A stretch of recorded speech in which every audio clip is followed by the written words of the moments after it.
Imagine if I told you that on July 20th, 1944, a single briefcase came within inches of changing the entire course of World War II, that inside this leather case was enough explosive power to end the Holocaust, save millions of lives, and potentially prevent the Cold War from ever happening.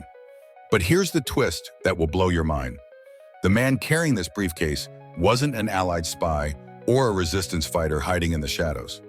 He was a decorated German colonel, an aristocrat who had access to the most secure military headquarters in Nazi Germany, and he was about to walk into a room with Adolf Hitler himself. This is the story of Operation Valkyrie, the closest anyone ever came to assassinating Hitler. But what you're about to discover isn't just about one man's courage. It's about a conspiracy so vast it reached the highest levels of the German military, a plot so audacious it used the Nazis' own emergency protocols against them, and a failure so catastrophic it led to the execution of over 7,000 people. Here's a fact that will shock you. By the summer of 1944, Hitler had become so paranoid that he no longer appeared in public. Poisoning was impossible because he had a food taster. Sniping was out of the question. The only way to kill the most protected man in Nazi Germany was to get close enough to detonate a bomb in the same room with him. And that's exactly what they planned to do. By the end of this video, you'll understand why some historians argue that this assassination attempt failing might have actually been better for the world in the long run. But first, let me take you back to 1938, when the first whispers of rebellion began in the highest ranks of the German military. The seeds of rebellion. Here's something that will completely change how you think about Nazi Germany. Plans to remove Hitler from within the German military had been brewing since 1938, a full year before World War II even began. This wasn't a desperate last-ditch effort by a losing army. This was a calculated decision by Germany's military elite who saw Hitler as a dangerous amateur. You see, the German officer corps was traditionally made up of aristocrats who viewed themselves as professionals, not political fanatics. Many were never members of the Nazi Party. They served Germany, not Hitler. And by 1938, they could see where Hitler's reckless ambitions were leading their country. But here's the problem they faced. Finding other conspirators was incredibly dangerous. The Gestapo and SS had informants everywhere. One wrong word to the wrong person meant torture and death. So these early plots went nowhere. Some plotters were indecisive.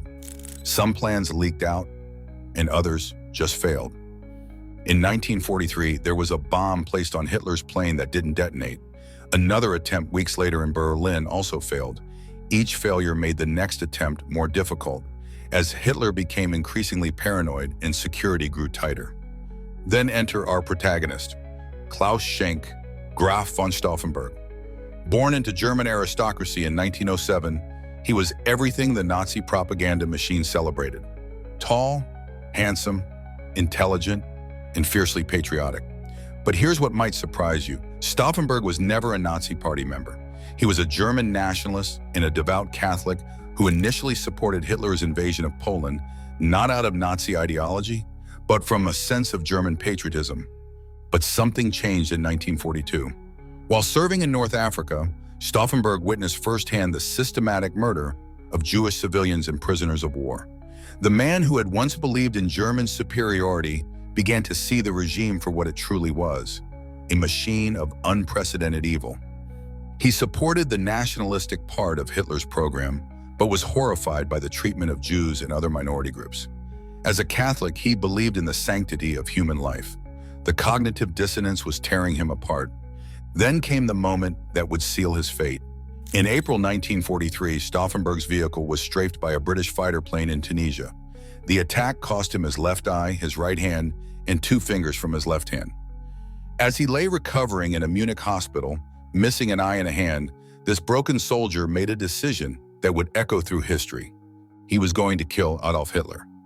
But here's what makes this even more incredible. Stauffenberg came to believe that eliminating Hitler was for the greater good. That if Hitler were killed, millions would be saved. This wasn't revenge. This was a moral calculation by a deeply religious man who believed he was serving God by committing murder.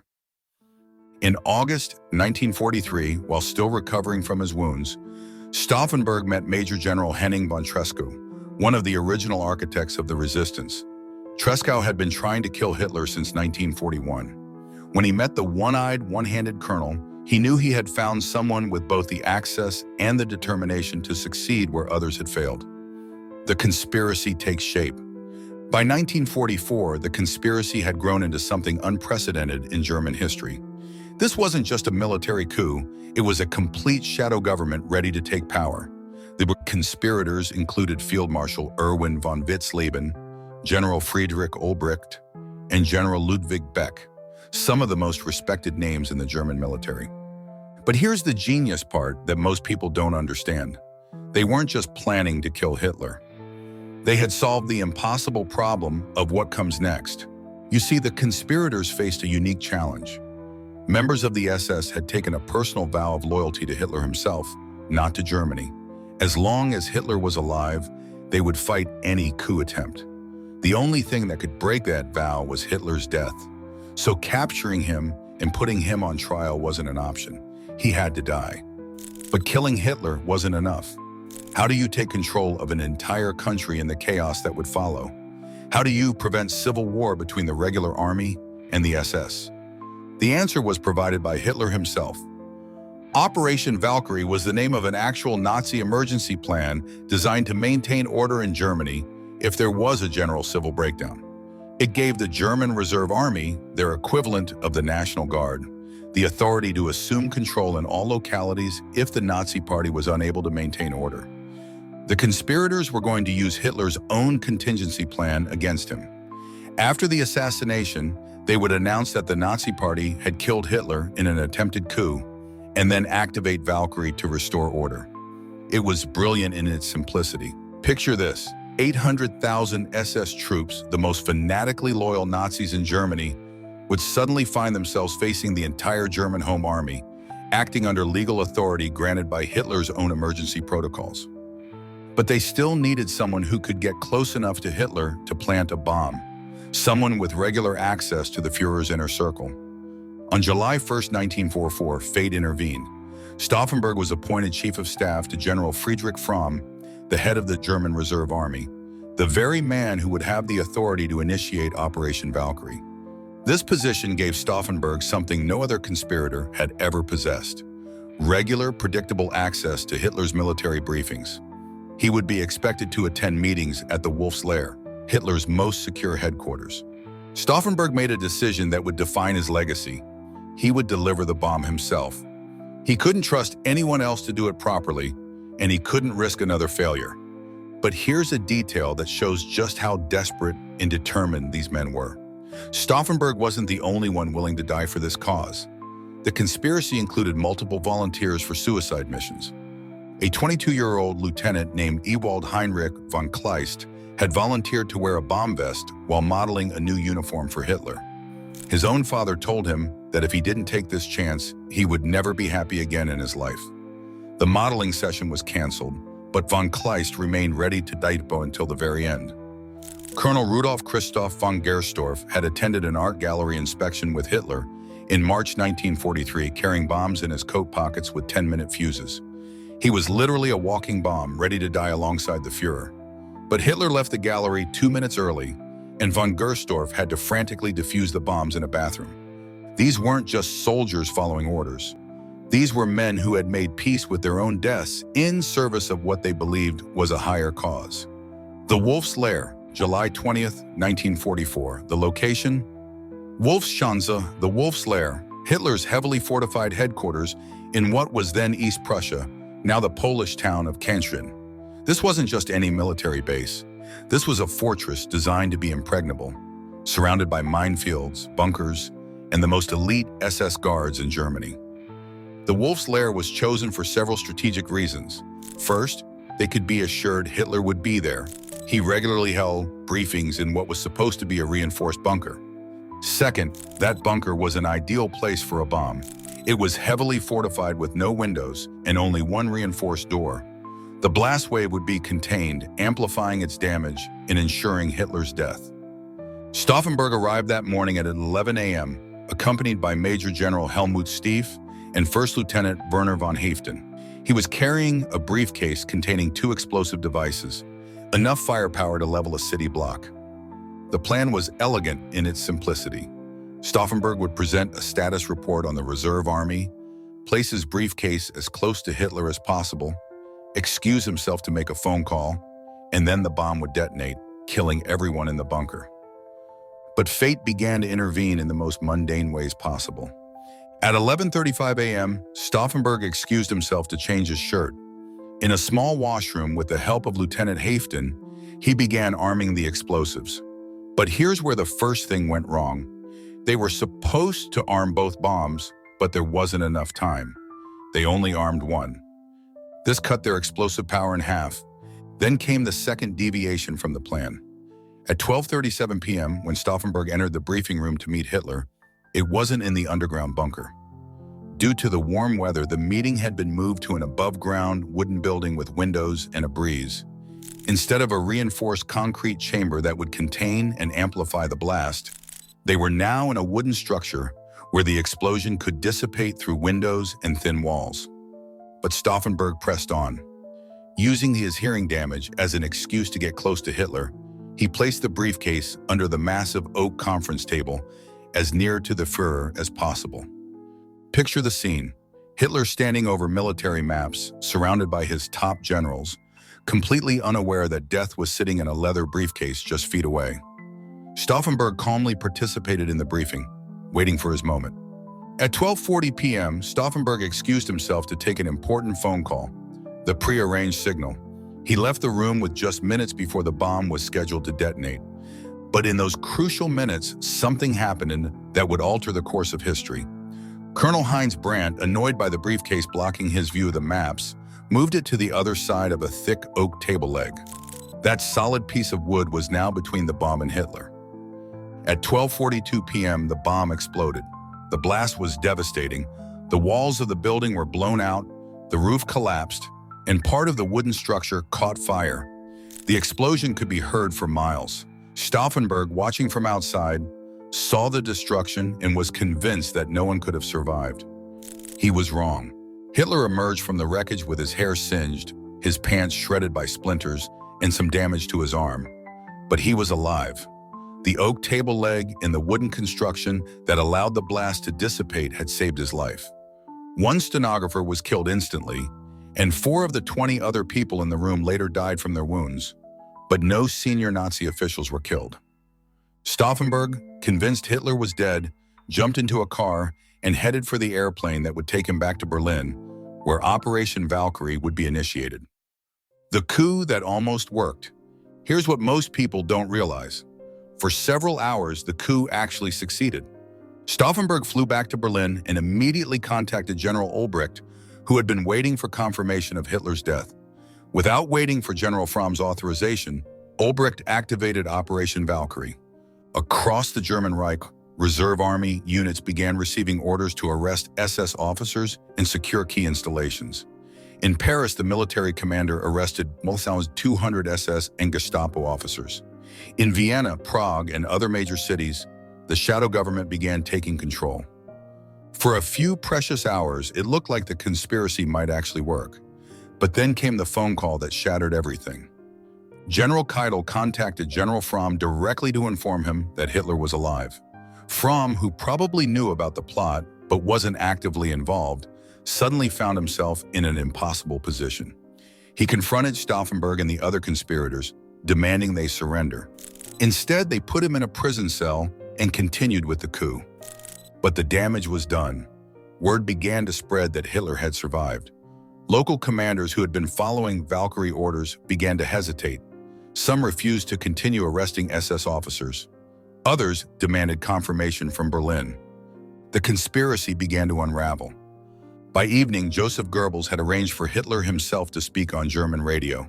The Führer's voice, unmistakably alive and furious, broadcast across the Reich. Any remaining support for the coup evaporated instantly. The conspirators were trapped in the Bendler block, their Berlin headquarters, surrounded by loyal SS troops. General Fromm, freed from his cell, saw an opportunity to save his own skin by demonstrating his loyalty to Hitler. He convened an impromptu court-martial and condemned the leaders of the conspiracy to death. But here's the most heartbreaking detail of this entire story. Even in those final moments, these men showed incredible courage and loyalty to each other. As Stauffenberg faced the firing squad in the courtyard of the Bendler block, Lieutenant von Haften, the same aide who had helped arm the bomb that morning, threw himself in front of his commander, taking the bullets meant for Stauffenberg.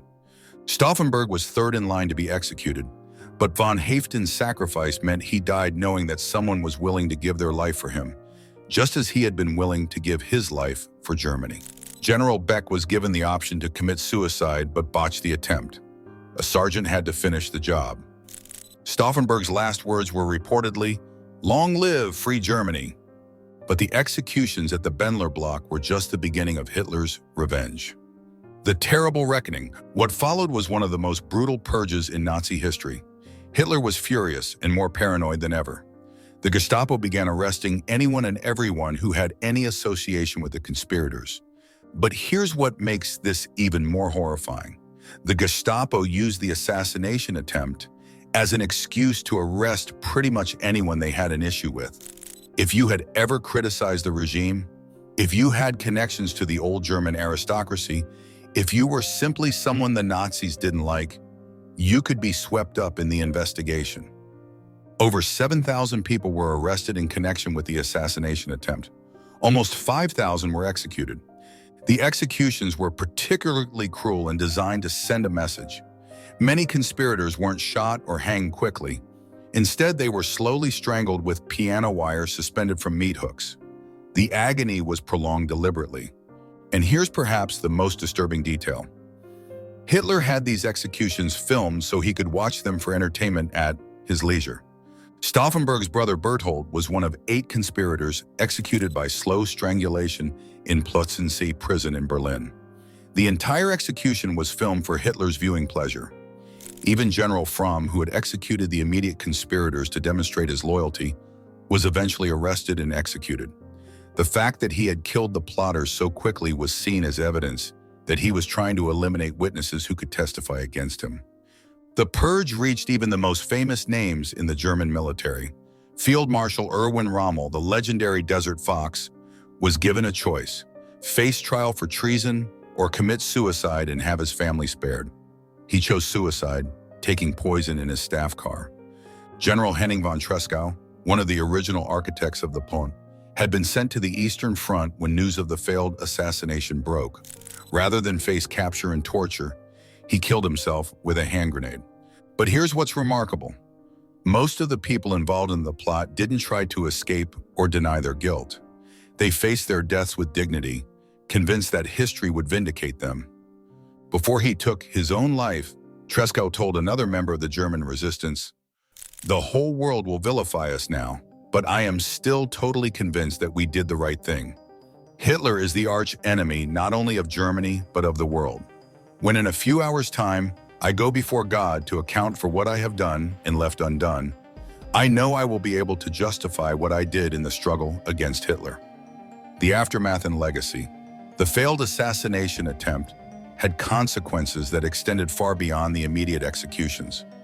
Hitler became even more paranoid in the final months of the war, constantly assuming that his top generals were plotting against him. This made him unable to trust his most competent commanders when Germany needed them most. In a roundabout way, the failed coup probably shortened the war by making Hitler make even worse military decisions than he was already making. But here's the question that haunts historians. What if Operation Valkyrie had succeeded? You might think the answer is obvious. Millions of lives would have been saved, the Holocaust would have ended, and World War II would have concluded almost a year earlier. But some historians argue that Hitler's assassination might have actually made things worse. Here's why. The conspirators weren't planning to establish a democracy. Stauffenberg was a monarchist who wanted to restore the German Kaiser. The new government would likely have been another authoritarian regime, just without Hitler's particular brand of madness.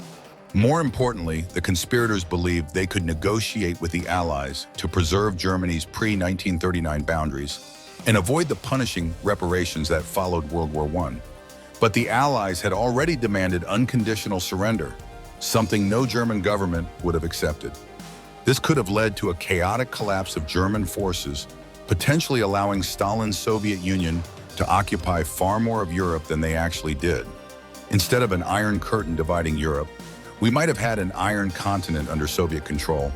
And perhaps most chilling of all, if German officers had successfully assassinated Hitler, it would have validated the Nazi myth that Germany lost World War I due to betrayal from within, the infamous stab-in-the-back legend. This could have led to an even more virulent form of Nazism rising from the ashes, with future Nazi leaders claiming that Hitler was a martyr killed by traitors, redemption and remembrance. For decades after the war, Stauffenberg and his fellow conspirators were seen as traitors by many Germans. The official East German government dismissed them as reactionary aristocrats trying to save their own skins. West Germany was more sympathetic, but still ambivalent about celebrating men who had broken their military oaths. It wasn't until the 1960s that public opinion began to change, recognizing these men for what they truly were, patriots who risked everything to save their country's soul. Today, the story has come full circle. German soldiers swear their oath of service on July 20th in honor of Stauffenberg and his fellow conspirators. The courtyard where Stauffenberg was executed is now a memorial. Streets, schools, and military bases bear his name. In 2014, Chancellor Angela Merkel opened a new permanent exhibition at the German Resistance Museum in the Bendler Block, the very building where the conspiracy was planned and where its leaders were executed. The exhibition is titled Stauffenberg and the Assassination Attempt of July 20th, 1944. But perhaps the most poignant testament to their legacy comes from Stauffenberg's own family. His son, Berthold Schenk Graf von Stauffenberg, wrote a book in 2012 titled Suddenly a Traitor's Child, describing what it was like growing up as the son of Germany's most famous traitor and how that perception changed over the decades.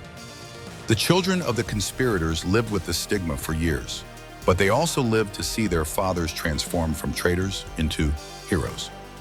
The moral of the story: Operation Valkyrie failed, but it proved something crucial about human nature. Even in the darkest moments of history, even in the most totalitarian regimes, there are always those willing to stand up and say no. These weren't perfect men. Stauffenberg had initially supported some of Hitler's policies. Many of the conspirators were aristocrats who looked down on democracy. They weren't fighting for the ideals we celebrate today. But when they saw evil for what it was, they acted. They risked everything, their lives, their families, their honor, to do what they believed was right. Sometimes the greatest victory isn't in succeeding, but in having the courage to try. Sometimes the most important battles are the ones we lose, because they show future generations that resistance is possible, even when it seems hopeless. The briefcase that almost changed history reminds us that individual actions matter, that moral courage exists even in the darkest times, and that sometimes the most important thing you can do is simply refuse to be complicit in evil.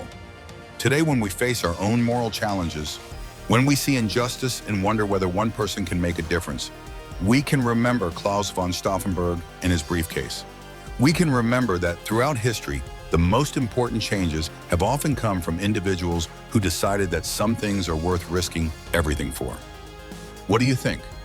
Could Operation Valkyrie have changed history for the better? Or were the conspirators naive about what would follow Hitler's death? And in our own time, what would you be willing to risk everything for? Let me know in the comments below. If you found this story as fascinating as I did, make sure to subscribe for more incredible stories from history that you've never heard before. And remember, history isn't just about the past. It's about understanding the choices that ordinary people make in extraordinary circumstances, and what those choices teach us about ourselves.